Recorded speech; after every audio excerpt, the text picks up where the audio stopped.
Bem-vindas ao Chavruta Chats. Hoje a gente vai mergulhar num tema fascinante. O que o ciclo da Lua tem a ver com liberdade? Pode até soar como uma pergunta estranha, né?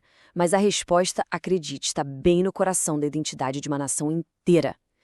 Nessa nossa análise, a gente vai descobrir juntos como a santificação da Lua Nova foi muito, mas muito mais do que só marcar um calendário. Foi, na verdade, um ato de revolução. E olha, tudo começa bem aqui, com essa instrução que, à primeira vista, parece ser só sobre organizar o tempo. Mas vamos pensar um pouco no contexto. Essa foi uma das primeiras, se não a primeira, diretriz dada a um povo que estava prestes a conquistar a liberdade. Esse verso se tornou a base de tudo, não só para contar os dias, mas para forjar uma identidade e criar um ciclo constante de renovação. Para a gente conseguir desvendar essa história toda, nosso roteiro vai ter 4 passos. Primeiro, vamos entender por que dominar o próprio tempo era o primeiro passo para a liberdade. Depois, vamos ver o processo, que é fascinante, de como o mês era de fato santificado. Em seguida, a gente mergulha de cabeça no simbolismo da lua, que era vista como um espelho da nação. E por fim, vamos ver como essas ideias tão antigas continuam vivas até hoje. Então, vamos lá. Nosso primeiro ponto, a importância do timing.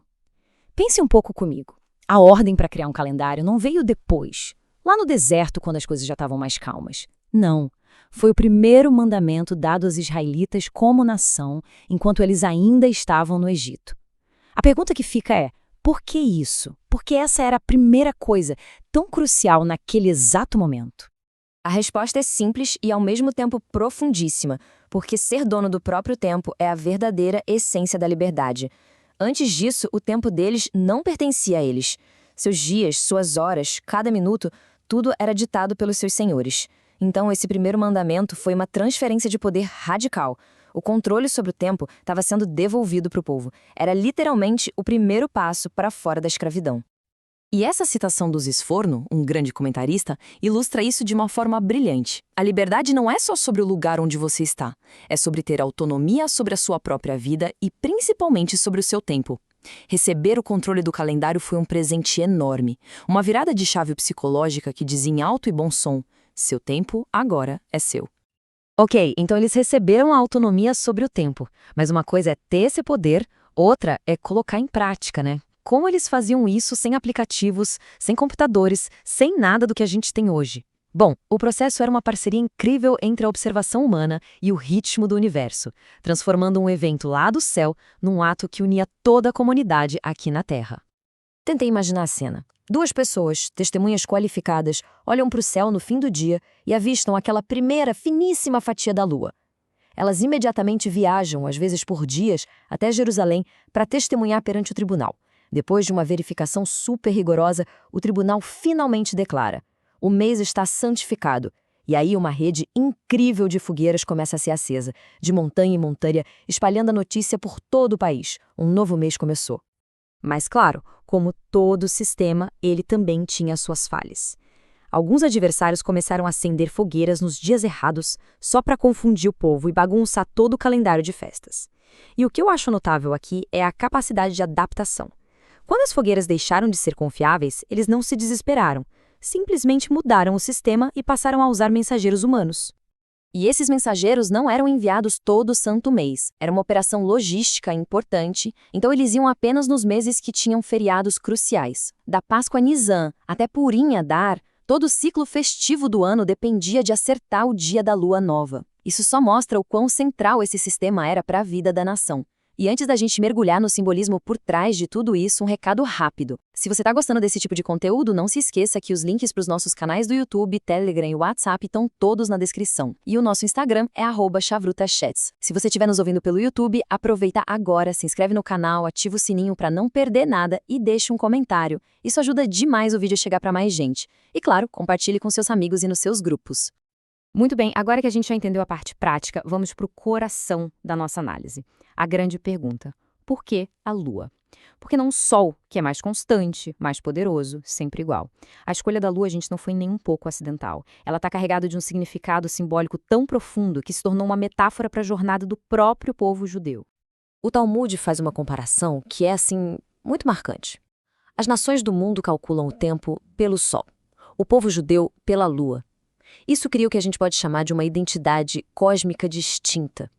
Um eclipse solar era visto como um mau sinal para o mundo em geral, mas um eclipse lunar, esse era um mau sinal especificamente para Israel. A lua se torna um símbolo nacional de primeira grandeza. E isso nos leva à pergunta central de tudo. O Sol é consistente, sempre brilhante, no seu auge. A Lua, por outro lado, ela diminui até desaparecer por completo, para só depois renascer e crescer de novo. Por que escolher um símbolo de aparente fraqueza, de inconstância, para ser a pedra fundamental da sua identidade? A resposta está em parábolas belíssimas. Começa aqui. Nessa história, a lua aceita voluntariamente um papel menor para poder governar a noite. E como recompensa por essa humildade, por aceitar um estado diminuído, ela é honrada. O povo todo sai para cumprimentá-la como uma comitiva. Isso é um espelho perfeito da jornada histórica do povo judeu, que passou por tantos períodos de diminuição, de exílio, mas sempre com a promessa de uma honra e uma renovação futura. E aqui está, talvez, a ideia mais poderosa de todas. O ciclo da lua se torna uma metáfora para a resiliência. Ele ensina que diminuir não é o fim da linha.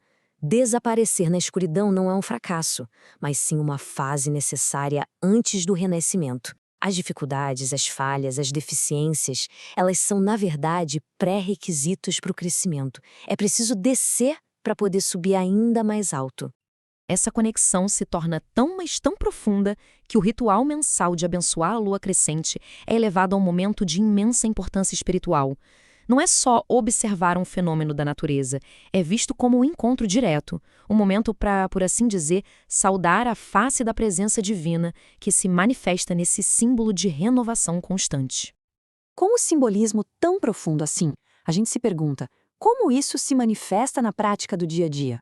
Como se vive por um calendário que carrega tanto significado em seus rituais e costumes? Vamos dar uma olhada. O dia da lua nova, conhecido como Rosh Chodesh, sempre foi marcado como um dia especial. Nos templos do templo, tinha ofertas específicas e toques de trompetas. Hoje em dia, isso se traduz em orações extras na sinagoga e, em muitas comunidades, o costume de recitar o Halel, que são salmos de louvor. É um dia que definitivamente se destaca dos dias comuns do mês.